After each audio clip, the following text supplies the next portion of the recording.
നമ്മളൊക്കെ വലിയ ബുദ്ധിമാനികളായി ഇങ്ങനെ നടക്കുമ്പോ, നമ്മളിങ്ങനെ ഭ്രാന്തന്മാരെ കളിയാക്കുമ്പോ നമ്മൾ ആലോചിക്കണേ, നമ്മൾ അവരെ കളിയാക്കരുത്. അവർ സ്വർഗവാസികളായേക്കാം, അവർക്ക് തക്ലീഫില്ല, അവർക്ക് നിസ്കാരമില്ല. നമ്മൾ പലപ്പോഴും അത്തരം രോഗികളെയോ അവരുടെ കുടുംബങ്ങളെയോ സഹായിക്കാറില്ല. ക്യാൻസർ രോഗികളെ നമ്മൾ സഹായിക്കും, കിഡ്നി രോഗികളെ നമ്മൾ സഹായിക്കും. ബുദ്ധിയുമായി ബന്ധപ്പെട്ട് രോഗമനുഭവിക്കുന്ന ഭ്രാന്തന്മാരായ ആളുകളെ, അപ്രകാരം മാനസിക അസ്വസ്ഥതയുള്ള ആളുകളെ അവരെ ചികിത്സിക്കുക എന്നത് മാത്രമല്ല, അവരുടെ കുടുംബത്തിന് ആവശ്യമായ തണൽ നമ്മുടെ കാരുണ്യത്തിന്റെ ഭാഗമായി നമ്മൾ നൽകണം. അനിവാര്യമാണ്. രോഗങ്ങൾക്കെതിരെ നമ്മൾ അല്ലാഹുവോട് ദുആ ചെയ്യണം. അല്ലാഹു നൽകുന്നതാണ്. ഖുല്ലൻ യുസീബനാ ഇല്ലാ മാ കതബല്ലാഹു ലനാ. അല്ലാഹു തരുന്നതാണ്. കിഡ്നി അല്ലാഹു തന്നതാണ്, അതിന്റെ രോഗവും അല്ലാഹു തന്നതാണ്. നമ്മൾ കണ്ണ് തുറക്കാതിരുന്നാൽ, ഈസാ നബി അലൈഹിസ്സലാം പറയാറുണ്ടായിരുന്നു, നിങ്ങൾ കണ്ണ് തുറന്ന് അല്ലാഹുവിനോട് ദുആ ചെയ്യണം, എങ്കിലേ നിങ്ങൾക്ക് ചുറ്റുപാടുള്ള കഷ്ടപ്പാടുകളെ, അവശതകളെ കാണാൻ കഴിയുകയുള്ളൂ എന്ന് ബഹുമാനപ്പെട്ട സയ്യിദുനാ ഈസാ അലൈഹിസ്സലാം പറയുകയാണ്. നമ്മൾ കാരുണ്യം കാണിക്കുക, നമ്മൾ ഫണ്ട് പിരിക്കുക, നമ്മൾ പണം എടുക്കുക, നമ്മൾ നമ്മുടെ സ്വതക്ക ചെയ്യുക. നമ്മൾ സ്വതക്ക ചെയ്തിട്ട് അത് കിഡ്നി രോഗികളുടെ ഡയാലിസിസിന് വേണ്ടി കൊടുക്കുക. നമുക്കിടയിൽ എത്രയോ ആളുകൾ ഉണ്ടല്ലോ കിഡ്നിയുമായി ബന്ധപ്പെട്ട അസുഖമുള്ള ആളുകൾ. അല്ലാഹു നമ്മെ കാത്തുരക്ഷിക്കുമാറാവട്ടെ. പ്രിയപ്പെട്ടവരെ, അങ്ങനെ ഒരു രോഗം അങ്ങ് വന്നു കഴിഞ്ഞാൽ, ആ രോഗം വന്ന ആളുകൾക്ക് മാത്രമല്ല, ആ മനുഷ്യന്റെ ഭാര്യക്ക്, ആ മനുഷ്യന്റെ മാതാപിതാക്കൾക്ക്, അവന്റെ ബന്ധുക്കൾക്ക് എല്ലാവർക്കും അതിന്റെ പ്രയാസമാണ്. എന്തൊരു ദുരിതമാണ്. എനിക്ക് വേണ്ടപ്പെട്ട ഒരാൾ കോഴിക്കോട് മെഡിക്കൽ കോളേജിൽ കിഡ്നിക്ക് രോഗമാണെന്ന് പറഞ്ഞുകൊണ്ട് ഞാൻ അദ്ദേഹത്തെ സന്ദർശിക്കാൻ വേണ്ടിയിട്ട് അവിടുത്തെ നെഫ്രോളജി വാർഡിൽ പോയപ്പോ എന്നോടാൻ പോയ ആ ചെറുപ്പക്കാരൻ പറയുകയാണ്, ദേ കണ്ടില്ലേ കിടക്കുന്നു ഒരാൾ, അയാൾ മരണത്തെ കാത്ത് കിടക്കുകയാണ്. അയാൾക്ക് ഭാര്യയില്ല, മക്കളില്ല, ബന്ധുക്കളില്ല, എല്ലാവരും ഉണ്ടായിരുന്നു. ഭാര്യ ഒരിക്കൽ ഇതാ ഈ മനുഷ്യനെ ഇവിടെ കിടത്തിയിട്ട് ഉറങ്ങുന്ന സമയത്ത് ചുറ്റുപാടുകളിലുള്ളവരോട് പറഞ്ഞു, ഇതാ ഞാൻ ഇദ്ദേഹത്തിന്റെ അടുക്കൽ നിന്ന് പോവുകയാണ്, ഇനി അദ്ദേഹം ഉണരുമ്പോ നിങ്ങൾ പറയണേ, എനിക്ക് മടുത്തു നിങ്ങളോടുകൂടെയുള്ള ജീവിതം, നിങ്ങളുടെ ഡയാലിസിസും നിങ്ങളുടെ എല്ലാ കാര്യങ്ങളും, അതുകൊണ്ട് ഞാൻ പോവുകയാണെന്ന് പറഞ്ഞുകൊണ്ട് ആ കിഡ്നി രോഗിയുടെ അടുക്കൽ നിന്ന് ഇറങ്ങിപ്പോയത്രേ ഭാര്യ. നമുക്കില്ല എന്ന് കരുതിയിട്ട് ഉള്ളവരെ കാണാതിരിക്കരുത്. അതാണ് ഇർഹമൂ മൻ ഫിൽ അർള്. നമുക്ക് തരാതിരിക്കാൻ, അതാണ് വേണ്ടത്. അല്ലാഹു തരാതിരിക്കാൻ. പടച്ചോൻ നമുക്ക് ഏതായാലും ആരോഗ്യവും ജീവനും ജന്മവും ഒക്കെ നൽകി. അതിനേക്കാൾ ഉപരിയായി ഈ ആരോഗ്യം അല്ലാഹു തആല അങ്ങ് നിലനിർത്താൻ നമ്മൾ നമുക്കിടയുള്ള രോഗികളെ സഹായിക്കുക. കണ്ണീരിന്റെ നനവാണ്, ആർദ്രതയാണ്, അല്ലേ? എന്റെ വളരെ വേണ്ടപ്പെട്ട ഒരു കൂട്ടുകാരൻ, ആ കൂട്ടുകാരൻ വളരെ മാന്യനാണ്, തരക്കേടില്ലാത്ത സാമ്പത്തിക ശേഷിയുള്ളവനാണ്. അവന്റെ പിതാവിന് കിഡ്നിയുടെ അസുഖമാണ്. അങ്ങനെ അവന്റെ പിതാവിന് വേണ്ടി എല്ലാ ആഴ്ചയിലും 2 തവണ ഈ തൃശ്ശൂരിലുള്ള ദയാ ഹോസ്പിറ്റലിൽ വരും. കുറച്ചു മുൻപ് അങ്ങനെ വന്ന് ഓരോ ആഴ്ചയിലും 2000-ഉം 3000-ഉം ഒക്കെ ചെലവാണ്.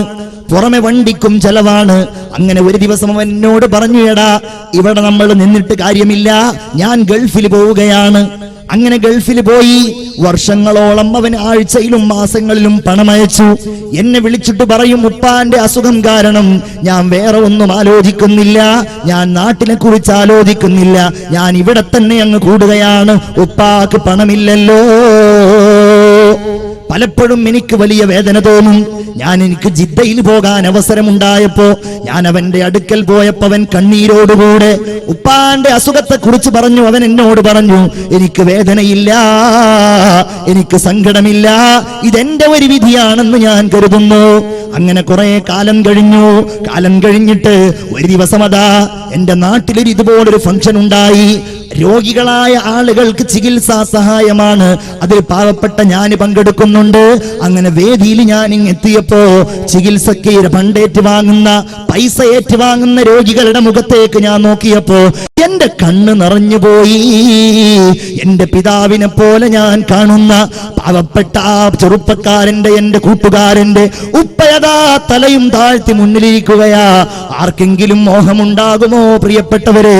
രോഗമങ്ങ് വന്നാൽ, പണമങ്ങ് തീർന്നാൽ, ഭാര്യയുടെയും മക്കളുടെയും വല്ലാത്ത മുഖമങ്ങ് കണ്ടാൽ പിന്നെ എന്ത് മാന്യത, പിന്നെ എന്ത് സങ്കടം, പിന്നെ എന്ത് ദുഃഖം, പിന്നെ രോഗത്തിന്റെ രക്ഷയ്ക്ക് വേണ്ടി മരണം വരെ അങ്ങനെ കഴിഞ്ഞുകൂടുകയാണ്. നമ്മൾ മനസ്സിൽ കാണേണ്ടത് നമ്മുടെ രൂപമാണ്, നമ്മുടെ പിതാവിന്റെ രൂപമാണ്, നമ്മുടെ മാതാവിന്റെ രൂപമാണ്. രോഗത്തെ നമ്മൾ വല്ലാത്ത കാരുണ്യം ചെയ്യാനുള്ള, അല്ലേ? അതുകൊണ്ടാണ് നിങ്ങൾ തമ്മിലുള്ള ബാധ്യത.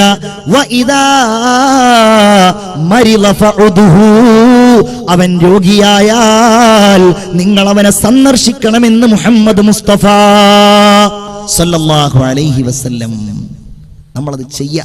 ഇർഹമൂ മൻ ഫിൽ അർള്. എല്ലാവരോടും, മാതാപിതാക്കൾ ഇല്ലാത്തവരോട്, മാതാപിതാക്കൾ നഷ്ടപ്പെട്ടവരോട്, അനാഥരോട്, അല്ലേ, അരക്ഷിതാവസ്ഥ അനുഭവിക്കുന്നവരോട്. നമുക്കാർക്കും അറിയില്ല ഉമ്മയില്ലാത്തതിന്റെ സങ്കടം എത്രയാണ്, വാപ്പില്ലാത്തതിന്റെ സങ്കടം എത്രയാണ്. നിങ്ങൾ അവരുടെ കണ്ണിലേക്ക് നോക്കിയിട്ടുണ്ടോ? ആ കണ്ണിൽ ഒരു നനവുണ്ടാകും. നമുക്കറിയില്ല, ഉമ്മയില്ലാത്തതിന്റെ സങ്കടം അറിയില്ല. കാരണം ഉമ്മ ഉണ്ട്, ഇപ്പോഴും ഉണ്ട്. അള്ളാഹു ദീർഘായുസ് നൽകുമാറാവട്ടെ. നിങ്ങളൊക്കെ ആമീൻ പറയും. എനിക്ക് എൻ്റെ ഉമ്മാക്ക് ചെയ്യാൻ കഴിയുന്നതല്ലേ? എന്റെ ഉമ്മാക്ക് എനിക്ക് ചെയ്യാൻ കഴിയുന്നത് എന്താ? നിങ്ങളെ കൊണ്ടൊക്കെ ഇങ്ങനെ ആമീൻ പറയിപ്പിക്കുക എന്നാണ്. നിങ്ങളൊക്കെ ആമീൻ പറയും. അള്ളാഹു അവർക്ക് ദീർഘായുസ് കൊടുക്കുമാറാകട്ടെ. അള്ളാഹു ആരോഗ്യം നിലനിർത്തി കൊടുക്കുമാറാവട്ടെ. നിങ്ങളുടെയും ഓരോരുത്തരുടെയും മാതാപിതാക്കൾ ജീവിച്ചിരിക്കുന്നുണ്ടെങ്കിൽ അള്ളാഹു അവർക്ക് ദീർഘായുസ് നൽകുമാറാവട്ടെ. മരിച്ചുപോയവർക്ക് അള്ളാഹു തആല പുറത്തു കൊടുക്കുമാറാവട്ടെ. ചിന്തിച്ചു നോക്കൂ. നമുക്കതിന്റെ ദുഃഖമറിയില്ല. അതിന്റെ ദുഃഖം നന്നായി അറിഞ്ഞ ആളാണ്, അവർ കാരുണ്യത്തിന്റെ അർഹരാണെന്ന് നന്നായി അറിഞ്ഞയാളാണ് മുഹമ്മദ് മുസ്തഫ സല്ലല്ലാഹു അലൈഹി വസല്ലം. കാരണം എന്താ? വാപ്പയില്ല, ജനിക്കുന്ന സമയത്ത് തന്നെ ഉപ്പയില്ല. അബവാഇൻ തീരത്ത് ആമിന ബീവി, അന്ത്യ സമയത്ത് അവരന്ന് തേങ്ങി. 6ാമത്തെ വയസ്സിലാണെങ്കിലോ മാതാവും മരിച്ചുപോയി, ഉമ്മയില്ല. ഒരു ദിവസം അതാ റസൂലുള്ളാഹി തങ്ങള് സ്വഹാബികളോടുകൂടെ ഇങ്ങനെ മദീനയിലൂടെ സഞ്ചരിച്ചു. ഒരു ഖബർ എന്ന് തോന്നിക്കുന്ന ഒരു ഭാഗത്ത് ചെന്നിരിക്കുകയാണ്. റസൂലുള്ളാഹി ഇങ്ങനെ കരയാൻ തുടങ്ങി. സ്വഹാബികൾ പറയുന്നു, ഫബക്കൈന, ഞങ്ങളും കരഞ്ഞു. നബി ഞങ്ങളോട് ചോദിച്ചു, സ്വഹാബികളെ നിങ്ങൾ എന്തിനാണ് കരയുന്നത്? ബക്കൈത ഫബക്കൈനാ, നിങ്ങൾ കരയുന്നത് കണ്ടു, അത് കണ്ടപ്പോ ഞങ്ങളും കരഞ്ഞു. എന്തിനാണ് നബിയെ നിങ്ങൾ കരഞ്ഞത്? നിങ്ങൾ ശ്രദ്ധിക്കണേ, എന്തിനാണ് നബി കരഞ്ഞത്? അവിടുന്ന് സങ്കടത്തോടെ പറയുകയാണ്, ഹാദാ ഖബ്റു ഉമ്മി ആമിന, എന്റെ 6ാമത്തെ വയസ്സിൽ എന്നോട് വിട പറഞ്ഞു പോയ എന്റെ പ്രിയപ്പെട്ട ഉമ്മയുണ്ടല്ലോ, ആമിന ബീവി, ആ ആമിന ബീവിയുടെ ഖബറിടമാണിത്. എന്റെ ചെറുപ്പകാലം എനിക്ക് ഓർമ്മ വന്നു സ്വഹാബികളെ, അതുകൊണ്ടാണ് ഞാൻ കരഞ്ഞതെന്ന് മുഹമ്മദ് മുസ്തഫ സല്ലല്ലാഹു അലൈഹി വസല്ലം. നമുക്കാർക്കും ഇതിന്റെ വേദന അറിയില്ല. അതുകൊണ്ട് റസൂലുള്ളാഹി പറഞ്ഞു, നിങ്ങൾ അനാഥന്റെ കണ്ണീരൊപ്പണം, നിങ്ങളവന്റെ തലതടവണം. അവനോട് നിങ്ങൾ പരുഷമായി പെരുമാറരുത്, അവനെ നിങ്ങൾ അട്ടിയകറ്റരുത്.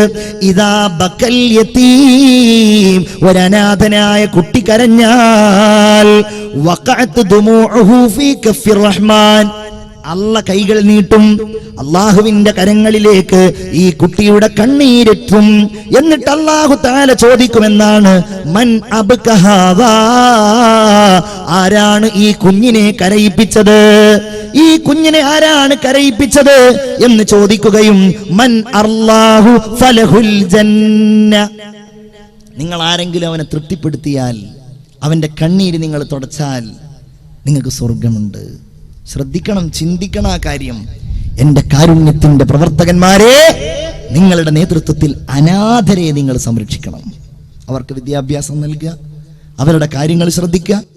എന്റെ സഹോദരിമാരെ, നിങ്ങളൊക്കെ ഇങ്ങനെ ഡ്രസ്സ് എടുക്കുമ്പോ, നിങ്ങളുടെ മക്കൾക്ക് ഡ്രസ്സ് എടുക്കുമ്പോ നിങ്ങളുടെ അയൽവാസികൾ ഉണ്ടാകും, നിങ്ങളുടെ കുടുംബങ്ങളിലുള്ളവരുണ്ടാകും. കാരുണ്യം കാണിക്കുക അവരോട്, അല്ലേ? ഞാൻ ഈ അടുത്ത് കേട്ടു ഒരാൾ സംസാരിക്കുന്നത്, ഇന്റർനാഷണൽ ലെവലിൽ പ്രസംഗിക്കുന്ന അന്താരാഷ്ട്ര തലത്തിൽ അറിയപ്പെട്ട ഒരു ഉന്നതനായ പ്രഭാഷകൻ പറഞ്ഞ ഒരു സംഭവമാണ്. അമേരിക്കയിലോ ബ്രിട്ടനിലോ എവിടെയോ ഒരു സ്ഥലത്ത് ഒരു അധ്യാപകൻ ഒരിക്കൽ കുട്ടികളോട് ചോദിച്ചു, ഒരു ടീച്ചർ കുട്ടികളോട് ചോദിച്ചു, നിങ്ങൾ ആരാവാൻ ആഗ്രഹിക്കുന്നു?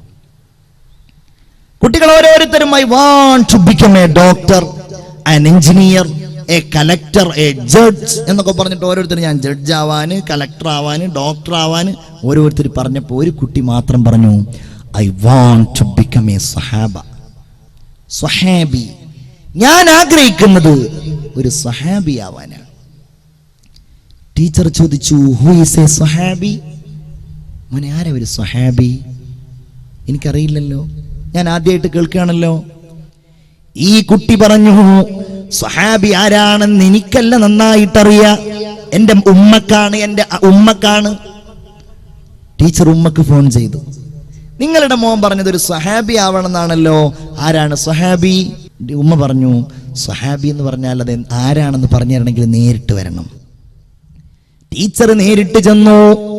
അള്ളാന്റെ റസൂലിന്റെ കൂടെ നിന്ന, സന്തോഷത്തിലും ദുഃഖത്തിലും കൂടെ നിന്ന അവിടുത്തെ അനുയായികളെ കുറിച്ച് ടീച്ചറോട് ഈ ഉമ്മ വിശദീകരിച്ചു. അങ്ങനെ ആ ടീച്ചർ അതെല്ലാം കേട്ട് സന്തോഷത്തോടെ തിരിച്ചു പോരുന്നതിന്റെ മുമ്പ് കുടുംബസമേതം ലാ ഇലാഹ ഇല്ലല്ലാഹ് അവർ മുസ്ലിങ്ങളായി അവർ രണ്ടുപേരും, കുടുംബം, ഭാര്യയും ഭർത്താവും എല്ലാവരും കൂടെ.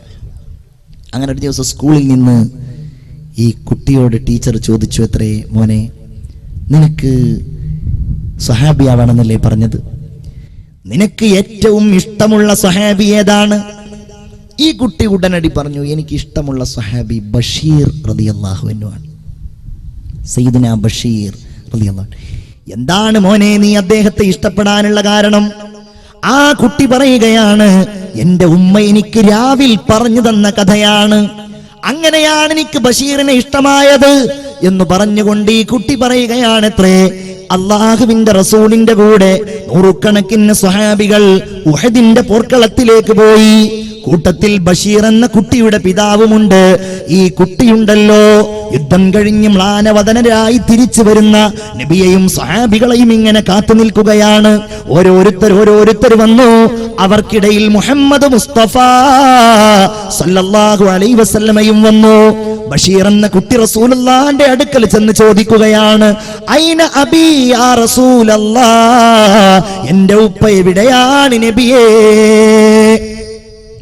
റസൂലുള്ള കുട്ടിയുടെ മുഖത്ത് നോക്കി, അവിടുത്തെ കണ്ണുകൾ നിറഞ്ഞു. എന്തു പറയണം ഈ കുട്ടിയോട്? കാരണം ഈ കുട്ടിയുടെ ഉപ്പ ഉഹദ് യുദ്ധത്തിൽ രക്തസാക്ഷിയായിട്ടുണ്ട്. എന്തു പറയണം? റസൂലുള്ള മുഖം തിരിച്ചു കളഞ്ഞു.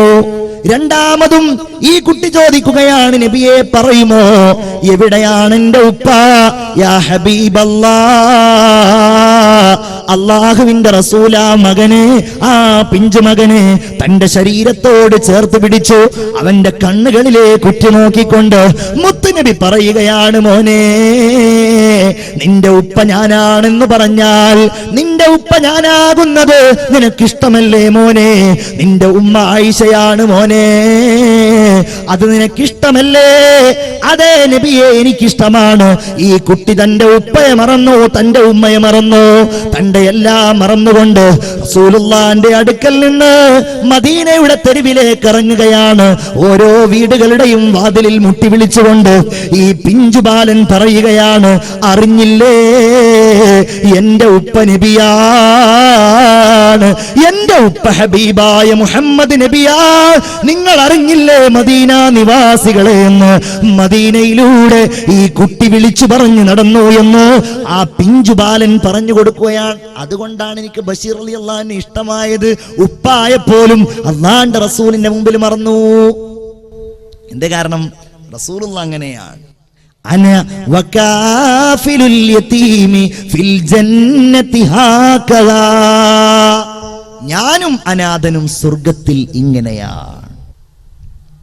ഒന്ന് രണ്ട് കാര്യങ്ങൾ. അനാഥ അത് പറഞ്ഞാൽ തീരൂല്ല.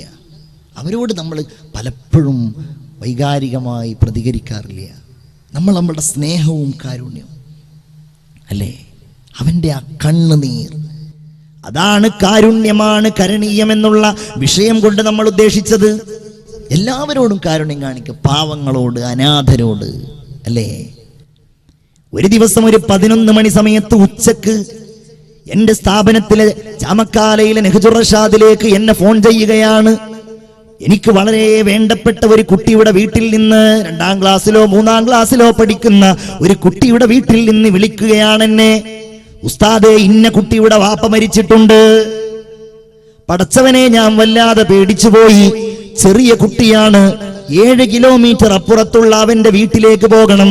എങ്ങനെ ആ കാര്യം അവനോട് പറയുമെന്ന് ഞാൻ ചിന്തിച്ചു പോയി. കാരണം നല്ല ചുറുചുറുക്കുള്ള പിതാവാണ്, എപ്പോഴും എന്നെ കണ്ടാൽ ഇങ്ങനെ വർത്തമാനമൊക്കെ പറയുന്ന ഉപ്പയാണ്.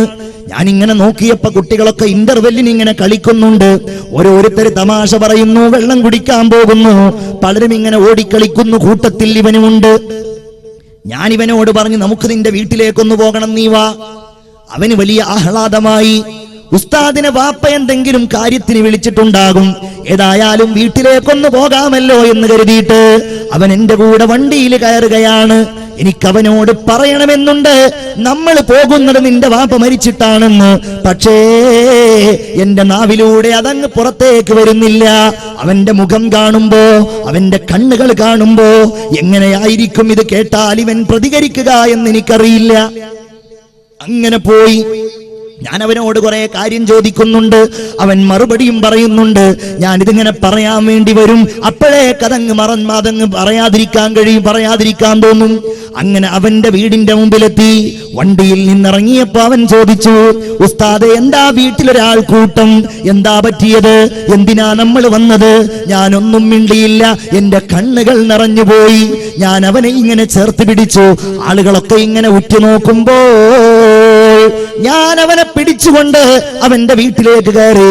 വീടിന്റെ പൂമുഖത്ത് ചെല്ലുമ്പോ ചലനമറ്റ് കിടക്കുന്ന അവന്റെ ഉപ്പാന്റെ ആ മയ്യത്തിലേക്ക് നോക്കിക്കൊണ്ട് അവിചാരിതമായി ഉപ്പ മരിച്ചു കിടക്കുന്നത് കണ്ടപ്പോ, ഒരിക്കലും ചിന്തിക്കാതെ ഉപ്പ മരിച്ചു കിടക്കുന്നത് കണ്ടപ്പോ, ഉസ്താദേ എന്ന് വിളിച്ചുകൊണ്ട് ആ പിഞ്ചുകുട്ടി പൊട്ടിക്കരഞ്ഞുകൊണ്ട് എന്റെ ശരീരത്തിലേക്ക് വീണത് എന്റെ ജീവിതത്തിൽ എനിക്കൊരിക്കലും മറക്കാൻ കഴിയാത്ത അനുഭവമാണ്. അനാഥന്റെ കണ്ണീര് നമ്മളൊക്കെ ദുആ